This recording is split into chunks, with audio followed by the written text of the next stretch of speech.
喂，各位觀眾，今次呢單嘢真係精彩過睇戲啊！平時啲路怒症就見得多，但今次竟然係靈車大戰的士，仲要玩到咳雙白、急剎閘車，真係睇到我眼都突埋。唔講咁多，我哋睇片先。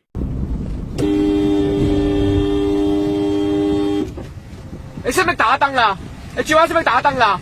你立撚金啊！你講撚住喺邊撚度啊？屌你老母臭閪！你老母啊！屌你老母啊！落車啊！實頭！你老母點乜撚嘢嚟㗎？屌你老母啊！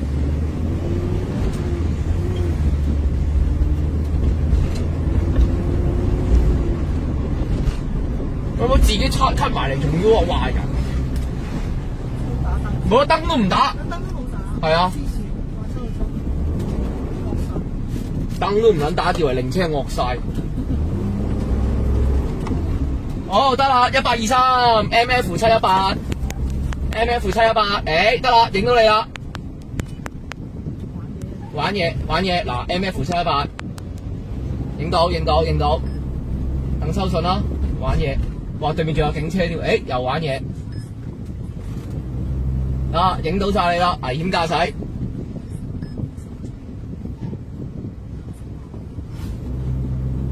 嗱，佢前面冇車嘅，佢喺度玩嘢，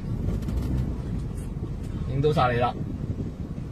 有名有姓嘛？得啦，殯儀真係。係啊，得啦，揾到啦。公司車。係啊。係啦，問到嗱，而家仲有玩雜車。嗱，你啦，仲有得玩，得啦，危險駕駛啦，得啦 ，send 去交通部得啦，係啊，危險駕駛，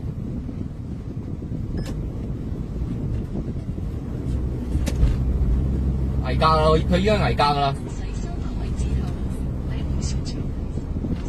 係啊，而家有佢啦，會得噶啦，會影住架噶啦。睇完片係咪覺得好刺激呢？今次嘅主角係一架靈車同埋一架唔肯讓路嘅的士。話說嗰架靈車想切線，的士大佬就唔高興啦，響安爆粗問候人哋。點知靈車司機都唔係善男信女，一嘢咳雙白爬頭，跟住就玩報復，喺的士前面不停急剎，玩足幾次，擺明閘車挑機。的士大佬都唔弱嘅，即刻讀出車牌 MF718錄影做證據，仲話要舉報危險駕駛。結果網民一面倒插爆靈車司機，話佢隨時停牌都有份。我就覺得啦，靈車司機咁樣揸車真係趕住送人一程喎，夠晒霸氣。的士大佬今次食塵食到飽啦。好啦，觀眾睇完呢場馬路生死鬥，又覺得邊個司機嘅演技更勝一籌呢？歡迎留言討論，我哋下條片再見，拜拜。